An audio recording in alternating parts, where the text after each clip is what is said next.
नमस्कार साथियों, आप लोगों का स्वागत है हमारे YouTube channel CGPSC and CG Vyapam पर। दोस्तों, आज की इस वीडियो में 30 महत्वपूर्ण प्रश्न लेकर आए हैं जो कि भौतिक शास्त्र के बहुत ही महत्वपूर्ण टॉपिक इलेक्ट्रिसिटी विद्युत से है। तो इसमें 30 ऐसे प्रश्न देखेंगे दोस्तों, जिसमें से आपको प्रयोगशाला तकनीशियन में कम से कम 3 प्रश्न है वो देखने को मिलेंगे। तो इसको छोड़कर ना जाइएगा और लास्ट तक बने रहिएगा। 30 प्रश्न है वो 20 मिनट से ज़्यादा नहीं लगेगा। इसमें आप लोगों को जो एमसीक्यूज है वो करा दिया जाएगा। इसका जो पीडीएफ प्राप्त करने के लिए दोस्तों हमारे टेलीग्राम चैनल एकलव्य साहू जी की टेलीग्राम चैनल है, उसमें आप जाकर जुड़ सकते हैं और इसका पीडीएफ है वो प्राप्त कर सकते हैं। यूट्यूब के डिस्क्रिप्शन बॉक्स में जो टेलीग्राम का लिंक है वो दे दिए गए हैं, तो आप वहां पर जाकर इसमें जुड़ सकते हैं। तो चलिए दोस्तों, आपके स्क्रीन पर है पहला प्रश्न। पहला प्रश्न बोलता है दोस्तों, एक बल्ब का तंतु बना होता है तांबे से, टंगस्टन से, एल्यूमिनियम से या फिर लेड से। तो यहाँ पर इसका करेक्ट आंसर हो जाएगा दोस्तों आपको ऑप्शन ए है, बिल्कुल सही हो जाएगा। बल्ब का जो फिलामेंट है वो बना रहता है टंगस्टन से है, वो बना रहता है। इसको सीजी व्यापम के द्वारा दोस्तों पटवारी के एग्जाम होता है 2017 में, उसमें पूछा गया प्रश्न है। चलिए अगला प्रश्न की ओर बढ़ते हैं। अगला प्रश्न है, यहाँ पर कूट दिया है सूची 1 को सूची 2 से मिलान करना है और इसका आंसर है वो आपको बताना है। तो यहाँ पर देखिए दोस्तों, सूची 1 में दिया है जो यंत्र है दे वो दिया हुआ है और उसका काम है वो सूची 2 में दिए गए। तो टैकोमीटर का काम क्या होता है दोस्तों? यहाँ पर टैकोमीटर है वो क्या करता है, घूर्णन गति को मापता है। पायरोमीटर है, पायरोमीटर है उच्च तापक्रम को मापता है।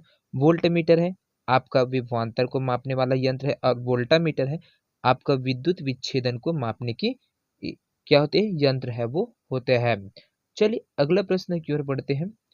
अगला प्रश्न है आपका, यहाँ पर कथन दिया है और उसका कुट है, उसको आपको बताना कौन कौन से कथन है वो सही है। तो यहाँ पर देखिए दोस्तों, पहला स्टेटमेंट बोलता है साधारण बल्ब में वैद्युत ऊर्जा की केवल 5 से 10% प्रकाश ऊर्जा में परिवर्तित होती है। दूसरा स्टेटमेंट है बल्ब का फिलामेंट टंगस्टन का बना होता है जिसका गलनांक निम्न होता है। तीसरा स्टेटमेंट बोलता है माइका विद्युत का एक अच्छा कुचालक विद्युत रोधी है। और चौथा स्टेटमेंट बोलता है 25 वाट, 40 वाट, 60 वाट एवं 100 वाट के 4 बल्ब में से 100 वाट का वाले बल्ब का प्रतिरोध निम्नतम होता है। तो यहाँ पर जो कौन कौन से कथन है दोस्तों वो आपको सही है, इसको आपको बताना है। तो यहाँ पर देखिए दोस्तों, जो आपका पहला स्टेटमेंट है ना, साधारण बल्ब में वैद्युत ऊर्जा की केवल 5 से 10% ऊर्जा क्या होती है, परिवर्तित होती है। तो ये वाला आपका स्टेटमेंट है वो बिल्कुल सही है। उसके बाद आपका जो है ना, तीसरा स्टेटमेंट है वो बिल्कुल सही है। माइका विद्युत का एक अच्छा कुचालक है और आपका ऑप्शन चौथा है स्टेटमेंट है वो सही है। 25 वाट, 40 वाट, 60 वाट और 100 वाट के 4 बल्बों में से 100 वाट वाले बल्ब का प्रतिरोध निम्नतम होता है। ये तीनों स्टेटमेंट है वो सही है, लेकिन आपका जो दूसरी स्टेटमेंट है वो बिल्कुल गलत है। बल्ब का फिलामेंट टंगस्टन का बना होता है जिसका गलनांक है क्या होता है, निम्न है बोला गया। तो यहाँ पर इसका जो गलनांक है तो वो है क्या होता है, उच्च होता है, जिसकी वजह से आपका दूसरा वाला स्टेटमेंट है वो गलत है। बल्ब का फिलामेंट क्या होता है, टंगस्टन का बना होता है, ये तो बिल्कुल सही है यहाँ तक, लेकिन इसका जो गलनांक है वो उच्च होता है, इस वजह से ये आपका ऑप्शन बी है वो गलत है ना, मतलब दूसरा है वो गलत है, बी बोल दिया था, दूसरा है वो गलत है। पहला और तीसरा और चौथा है ना, यहाँ पर पहला पहला तीसरा और चौथा ये वाला बिल्कुल सही है। चलिए अगला प्रश्न की ओर बढ़ते हैं। अगला प्रश्न है आपका, ये प्रश्न है दोस्तों 100%, इसमें से आपको 3% 3 क्वेश्चन है वो आपको देखने को मिलेगा। 100 क्वेश्चन आते हैं है ना, जिसमें से आपको 60 क्वेश्चन है वो क्या किसमें से आना है, विज्ञान से आना है। 20 क्वेश्चन है आपका कंप्यूटर से आना है और 20 क्वेश्चन है आपका छत्तीसगढ़ सामान्य ज्ञान से आना है। तो इसमें वो भी आपको कैटेगरी वाइज है दोस्तों, जिसमें आपका 10 क्वेश्चन किसमें से देखने मिलेगा, भौतिक शास्त्र से। तो उसमें से 2 से 3 प्रश्न है दोस्तों आपको इलेक्ट्रिसिटी से देखने को मिलेंगे, है ना। तो इसको छोड़ के ना जाइएगा, ये सीजीपीएससी में पूछा गया प्रश्न है। इसको देखिए, प्रत्यावर्ती धारा को दिष्ट धारा में परिवर्तित करने वाली युक्ति को कहते हैं इन्वर्टर, ट्रांसफार्मर, ट्रांसमीटर या फिर रेक्टिफायर। यहाँ पर इसका करेक्ट आंसर हो जाएगा दोस्तों आपको ऑप्शन डी है, बिल्कुल सही हो जाएगा। रेक्टिफायर है जो क्या करता है, प्रत्यावर्ती धारा को दिष्ट धारा में परिवर्तित करता है। चलिए अगला प्रश्न की ओर बढ़ते हैं। अगला प्रश्न है आपका, यहाँ पर एक तार में बहती विद्युत धारा एवं विभवांतर प्रत्येक को 2 गुना बढ़ा दिया जाए तो विद्युत शक्ति क्या होती है, प्रभावित नहीं होती है, 4 गुना बढ़ जाती है, 2 गुना बढ़ जाएंगी, घटकर आधी हो जाएगी, या फिर इनमें से कोई नहीं। ये भी पीएससी के एग्जाम में पूछा गया प्रश्न है। यहाँ पर देख सकते हैं 2015 में इस प्रश्न को पूछा गया था। तो क्या होता है यहाँ पर आपका करेक्ट आंसर है दोस्तों, वो हो जाएगा आपका ऑप्शन बी है, बिल्कुल सही हो जाएगा। एक तार में बहती विद्युत धारा एवं विभवांतर प्रत्येक को 2 गुना बढ़ा दिया जाए तो 4 गुना बढ़ जाएगी। विद्युत शक्ति है वो क्या होगी, 4 गुना बढ़ जाएगी। चलिए अगला प्रश्न की ओर बढ़ते हैं। यहाँ पर अगला प्रश्न है, यहाँ पर कूट दिया है, सूची 1 को सूची 2 से सुमेलित करना है। तो यहाँ पर बैटरी का चार्जर दिया हुआ है, विद्युत ऊर्जा को यांत्रिक ऊर्जा में चेंज करता है, बैटरी यांत्रिक ऊर्जा को विद्युत ऊर्जा में, वॉशिंग मशीन रासायनिक ऊर्जा को विद्युत ऊर्जा में, और डायनेमो विद्युत ऊर्जा को रासायनिक ऊर्जा में। ये आपका ऑप्शन है वो दिए गए। तो यहाँ पर जो कूट है उसके हिसाब से आपको मिलान करना है। तो इसमें का करेक्ट आंसर है दोस्तों आपका, यहाँ पर आ जाएगा बैटरी चार्जर का काम क्या होता है, ये विद्युत ऊर्जा को रासायनिक ऊर्जा में चेंज करता है। बैटरी है उसका काम क्या होता है, रासायनिक ऊर्जा को विद्युत ऊर्जा में चेंज करता है। वॉशिंग मशीन है वो क्या करता है, विद्युत ऊर्जा को यांत्रिक ऊर्जा में चेंज करता है। और डायनेमो है ये आपका यांत्रिक ऊर्जा को विद्युत ऊर्जा में परिवर्तित करता है। यहाँ पर जो डेटास दिया है वो दिया है और उसका कार्य है वो दिया गया है अब सूची 2 में। तो इसमें आपका मिलान है वो आपका ऑप्शन ए है, कूट में दिया हुआ है वो आपका बिल्कुल सही है। चलिए अगला प्रश्न की ओर बढ़ते हैं। अगला प्रश्न है आपका यहाँ पर, एम्पियर क्या नापने की इकाई है, वोल्टेज नापने की, करंट नापने की, प्रतिरोध नापने की, या फिर पावर नापने की। यहाँ पर इसका जो करेक्ट आंसर है दोस्तों ये हो जाएगा, एम्पियर किसकी नापने की इकाई है, ये आपका ऑप्शन भी है, बिल्कुल सही हो जाएगा। करंट को मापने के लिए एम्पियर है उसका यूज किया जाता है। चलिए अगला प्रश्न की ओर बढ़ते हैं। अगला प्रश्न है बहुत ही महत्वपूर्ण प्रश्न है दोस्तों, ये है इस टॉपिक का जो जनक है वो है आपका, माइकल फैराडे किस आविष्कार के लिए जाने जाते हैं, नाभिकीय भट्टियां, क्वांटम सिद्धांत, विद्युत चुंबकीय प्रेरण, या फिर गुरुत्वाकर्षण सिद्धांत। तो यहाँ पर जो माइकल फैराडे है दोस्तों वो आपका विद्युत चुंबकीय प्रेरण के आविष्कार के लिए जाने जाते हैं। चलिए अगला प्रश्न की ओर बढ़ते हैं। अगला प्रश्न है आपका यहाँ से, घरेलू विद्युत सप्लाई के दौरान काले रंग का आवरण युक्त तार है, विद्युतमय तार, भूतार, उदासीन तार, फ्यूज तार, या फिर इनमें से कोई नहीं। तो यहाँ पर जो घरेलू विद्युत सप्लाई के दौरान जो काले रंग का आवरण युक्त तार रहता है दोस्तों वो क्या होता है, वो उदासीन तार है वो रहता है, जिसका उपयोग घर में किया जाता है। इसको सीजीपीएससी में 2014 का एग्जाम होता है उसमें इस प्रश्न को पूछा गया है। चलिए अगला प्रश्न की ओर बढ़ते हैं। ये प्रश्न है दोस्तों आपको एज इट इज देखने को मिल जाएंगे प्रयोगशाला तकनीशियन के एग्जाम में। ऐसे प्रश्न है ना इलेक्ट्रिसिटी से पूछा जाता है, और प्रयोगशाला जो असिस्टेंट टीचर का भर्ती हुआ था 2019 में, है ना 2019 में जब भर्ती हुआ था सहायक शिक्षक का, तो उसमें इस प्रकार के प्रश्न है वो 3 से 4 प्रश्न है वो भौतिक शास्त्र से लिए गए थे। तो ये बहुत ही इंपॉर्टेंट है, इसको आप प्रैक्टिस करके देखिएगा, क्योंकि यहाँ पर जो है मैं अपना मोबाइल से बनाता हूँ इसको, तो इसमें सॉल्व करना आसान नहीं है क्योंकि बहुत टाइम लग जाएगा इसमें, है ना। और मेरे पास उपकरण भी नहीं है जिसमें मैं इस क्वेश्चन को सॉल्व करके बताऊँ। इसके आंसर बता देंगे आप लोग है, जो आप इलेक्ट्रिसिटी वाला भाग है 12वीं का बुक है उसमें आप लोग देख लीजिएगा, और उसमें का जितने भी क्वेश्चन हो गए दोस्तों ऐसे वाले, है ना, उसको आप है बार बार प्रैक्टिस करेगा, आपका 1 नंबर फिक्स हो जाएगा। तो चलिए बात करते हैं यहाँ पर क्या है, 220 वोल्ट जनरेटर से एक बल्ब जुड़ा है, धारा 0.5 एंगस्ट्रॉम है ए है, बल्ब की शक्ति क्या होगी, 110 वॉट, 120 वोल्ट, सॉरी 120 वाट है, 20 वोल्ट है, 440 वोल्ट है, या फिर 220 वोल्ट है। तो यहाँ पर क्या हो जाएगा दोस्तों, इसका करेक्ट आंसर हो जाएगा आपको ऑप्शन ए है, बिल्कुल सही हो जाएगा, 110 वॉट है वो हो जाएगा। क्या है, क्योंकि यहाँ पर जो दोस्तों आपका देखिए जो शक्ति होते हैं उसको नापते हैं, शक्ति है, शक्ति का मान क्या पावर होता है, और यहाँ पर वी आई है, इसका फॉर्मूला शक्ति का फॉर्मूला कहते हैं वी आई है ना, पावर है वो वी आई से। तो यहाँ पर इसको कैन जैसे ही हम इसको डालेंगे ऐड करेंगे तो यहाँ पर क्या हो जाएगा, पी का मान क्या है, तो यहाँ पर 200 वाट है वो जनरेटर है उसमें डालेंगे, और इसका आई का मान क्या है, यहाँ पर आई का मान है जो आपका धारा दिया वो 0.5 दिया है ना। तो इसको आप जैसे ही सॉल्व करते हैं तो ये आंसर है उसका आ जाता है, पी का मान है क्या हो जाता है 110 वोल्ट है, वाट है वो हो जाता है ना। तो ये आपका जो डायग्राम है उसमें है। चलिए अगला प्रश्न की ओर बढ़ते हैं। यहाँ से अगला प्रश्न है दोस्तों, विद्युत धारा उत्पन्न करने वाले उपकरण को क्या कहते हैं, जनरेटर, गैल्वेनोमीटर, मीटर, या फिर मोटर, या फिर इनमें से कोई नहीं।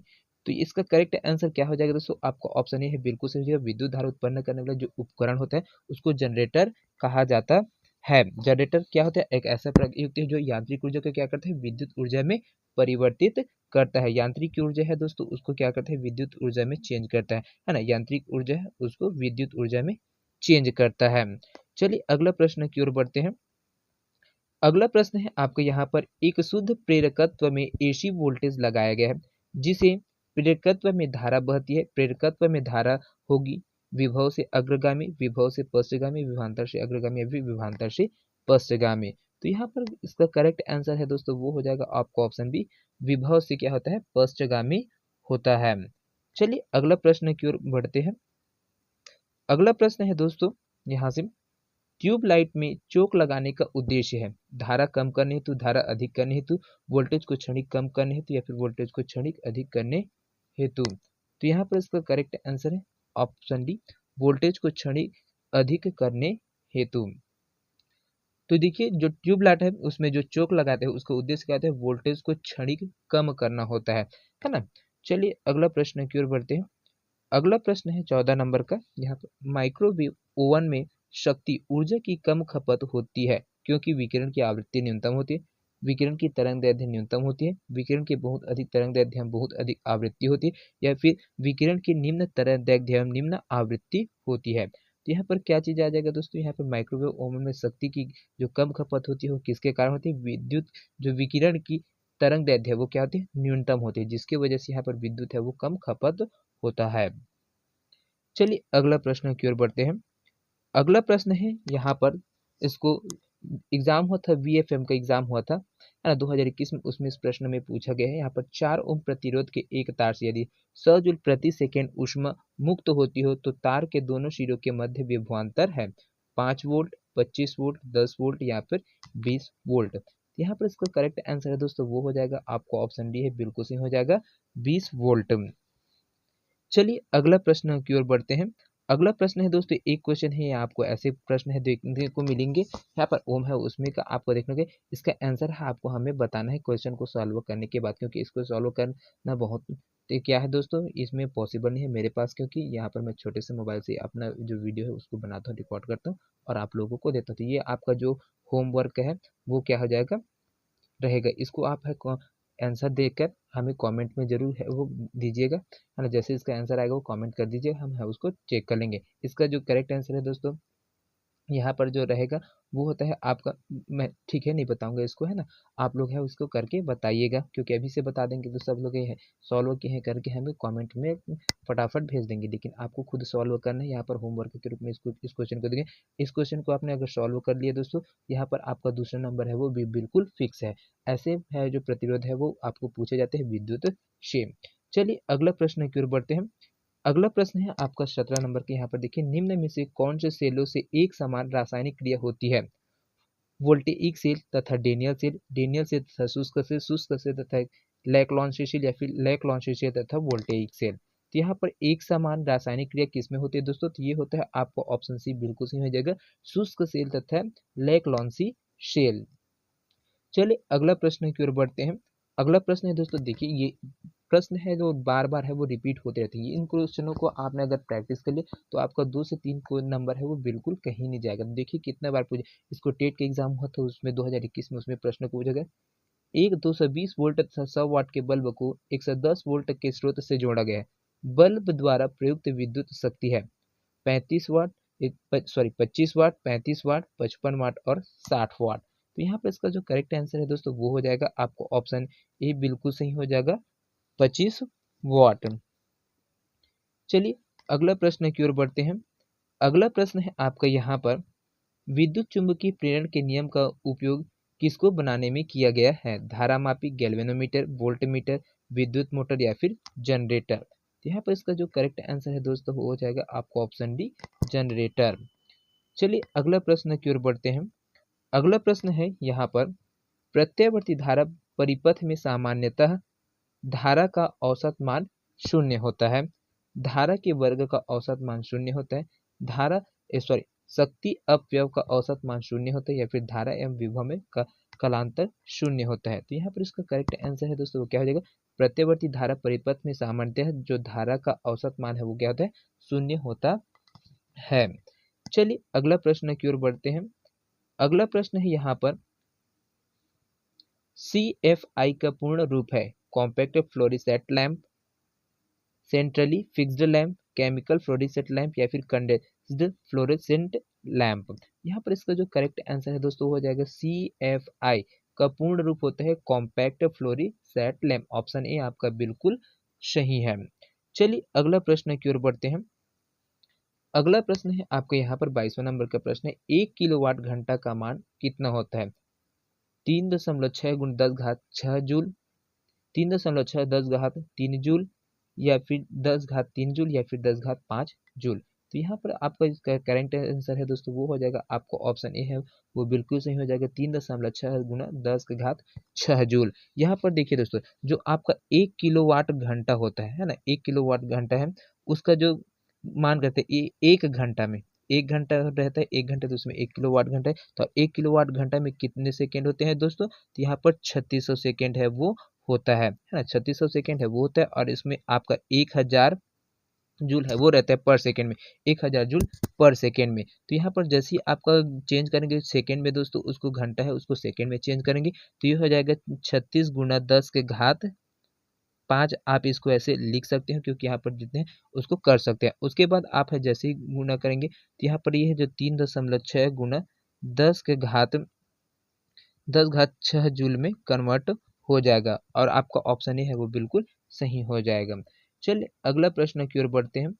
अगला प्रश्न है आपका यहाँ पर, विद्युत बल्ब के अंदर कौन सी गैस होती है? ऑक्सीजन, वायु, कार्बन डाइऑक्साइड, उपयुक्त में से कोई नहीं। तो यहाँ पर विद्युत बल्ब है दोस्तों उसमें क्या होता है जो टंगस्टन है ना, टंगस्टन है वो फिलामेंट का बना रहता है और इसमें कौन सा गैस है वो भरा रहता है।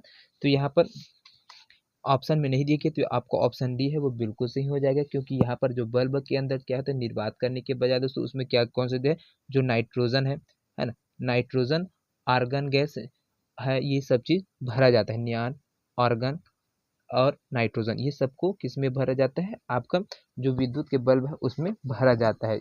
ठीक है, निर्वात नहीं रखा जाता है इसको। चलिए अगला प्रश्न की ओर बढ़ते हैं।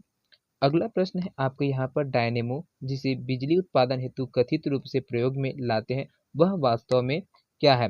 आयंस के स्रोत के रूप में कार्य करते हैं, इलेक्ट्रिक चार्ज का स्रोत होता है, ऊर्जा का परिवर्तक होता है या फिर इलेक्ट्रॉन का स्रोत होता है। तो यहाँ पर इसका जो करेक्ट आंसर है दोस्तों वो क्या हो जाएगा? डायनेमो जिसे बिजली उत्पादन हेतु कथित रूप से प्रयोग में लाया जाता है वह वास्तव में क्या है? ऊर्जा का परिवर्तक होता है ना। कारण क्या है? जो डायनेमो में क्या होता है पूर्ण घूर्णन करती हुई जो तारों की कुंडली और चुंबकीय क्षेत्र का उपयोग करके यांत्रिक घूर्णन की ऊर्जा को फैराडे के नियम के अनुसार क्या करते हैं दोस्तों? दिष्ट विद्युत धारा में रूपांतरित किया जाता है। चलिए अगला प्रश्न की ओर बढ़ते हैं। अगला प्रश्न है आपका यहाँ पर, एक तार में पहली विद्युत धारा एवं विभवांतर प्रत्येक 2 गुना बढ़ा दिया जाए तो विद्युत शक्ति क्या होगी? 4 गुना बढ़ जाएगी। चलिए अगला प्रश्न की ओर बढ़ते हैं। यहाँ पर अगला प्रश्न है आपका, विद्युत ऊर्जा को यांत्रिक ऊर्जा में बदलने वाली युक्ति क्या है? विद्युत ऊर्जा को यांत्रिक ऊर्जा में बदलने वाली युक्ति क्या है? डायनेमो, ट्रांसफार्मर, विद्युत मोटर या फिर इंडक्टर। यहाँ पर इसका करेक्ट आंसर है दोस्तों वो हो जाएगा आपका विद्युत मोटर है। क्या कहते हैं? विद्युत ऊर्जा को यांत्रिक ऊर्जा वाले बदलने की युक्ति है वो रहती है क्योंकि विद्युत मोटर विद्युत ऊर्जा को यांत्रिक ऊर्जा में बदलता है। इसका कार्य क्या होता है? डायनेमो के विपरीत होता है। जस्ट जो डायनेमो है उसके विपरीत होते हैं, है ना। जो डायनेमो है वो क्या करता है? आपको यांत्रिक ऊर्जा को विद्युत ऊर्जा में चेंज करता है, लेकिन यहाँ पर विद्युत ऊर्जा को यांत्रिक ऊर्जा में चेंज करने के लिए विद्युत मोटर है उसका उपयोग है वो किया जाता है। चलिए अगला प्रश्न की ओर बढ़ते हैं। अगला प्रश्न है आपका यहाँ पर, ट्रांसफार्मर प्रयुक्त होते हैं एसी को डीसी में बदलने के लिए, डीसी को एसी में बदलने के लिए, डीसी वोल्टेज का उपचयन करने के लिए या फिर एसी वोल्टेज का उपचयन या अपचयन करने के लिए। तो यहाँ पर इसका जो करेक्ट आंसर है दोस्तों वो हो जाएगा आपका, जैसी एसी वोल्टेज का उपचयन या अपचयन करने के लिए जो ट्रांसफार्मर है वो उसका प्रयोग है किया जाता है। ट्रांसफार्मर का उपयोग प्रत्यावर्ती जो धारा है दोस्तों एसी होता है, एसी विभव को क्या करते हैं? ऊंचाई तथा अपचाई करने के लिए उपयोग में लाया जाता है। चलिए अगला प्रश्न की ओर बढ़ते हैं। अगला प्रश्न है आपका यहाँ पर, ऐसा उपकरण जो रासायनिक ऊर्जा को विद्युत ऊर्जा में परिवर्तित कर दे वह कहलाता है? बैटरी, मोटर, जनरेटर, गतिमान कॉइल, मीटर। यहाँ पर इसका करेक्ट आंसर है दोस्तों वो हो जाएगा आपको ऑप्शन बैटरी। बैटरी एक ऐसा उपकरण है जो रासायनिक ऊर्जा को विद्युत ऊर्जा में परिवर्तित कर देता है। चलिए अगला प्रश्न की ओर बढ़ते हैं। अगला प्रश्न है, बहुत ही महत्वपूर्ण प्रश्न है दोस्तों, निम्न में से कौन सी धातु रोशनी के बल्बों में फिलामेंट के रूप में प्रयोग होता है? लौह, मोलिब्डेनम, चांदी या फिर टंगस्टन। तो यहाँ पर जो दोस्तों आपका जो बल्ब है उसमें फिलामेंट तंतु के रूप में उपयोग किया जाता है वो होता है आपका टंगस्टन होता है। टंगस्टन नामक जो धातु है उसका प्रयोग है वो बल्ब के रोशनी उत्पन्न करने के लिए किया जाता है। चलिए अगला प्रश्न की ओर बढ़ते हैं। आज के सेशन का अंतिम प्रश्न है, 30वां नंबर का प्रश्न है, बहुत ही महत्वपूर्ण प्रश्न है। किसी एसी जनित्र तथा डीसी जनित्र में एक मूलभूत अंतर यह है कि वह एसी जनित्र में सर्पी वाले होते हैं जबकि डीसी जनित्र में दिक् परिवर्तक होते हैं, है ना। तो ये आपको ऑप्शन बी है दोस्तों, वो बिल्कुल सही है। यहाँ पर एसी जनित्र है वो डीसी जनित्र में क्या है, मूलभूत अंतर क्या करते हैं, एसी जनित्र में सर्पी वाले होते हैं और डीसी जनित्र में आपका दिक् परिवर्तक होता है। एसी वोल्टेज की डीसी वोल्टेज में बदलने के लिए डीसी जनरेटर में आपको कंप्यूटरेट लगाते हैं और जबकि एसी जनरेटर है उसमें क्या करते हैं, सर्पी वाला लगाते हैं। तो दोस्तों ये 30 प्रश्न आप लोगों को कैसे लगा कमेंट करके जरूर बताइए। वीडियो पसंद आया होगा तो ज़्यादा से ज़्यादा लोगों तक है इस वीडियो को शेयर करिए। तो मिलते हैं अगले वीडियो में, तब तक के लिए अलविदा। जय हिंद, जय Chhattisgarh. Thank you so much दोस्तों।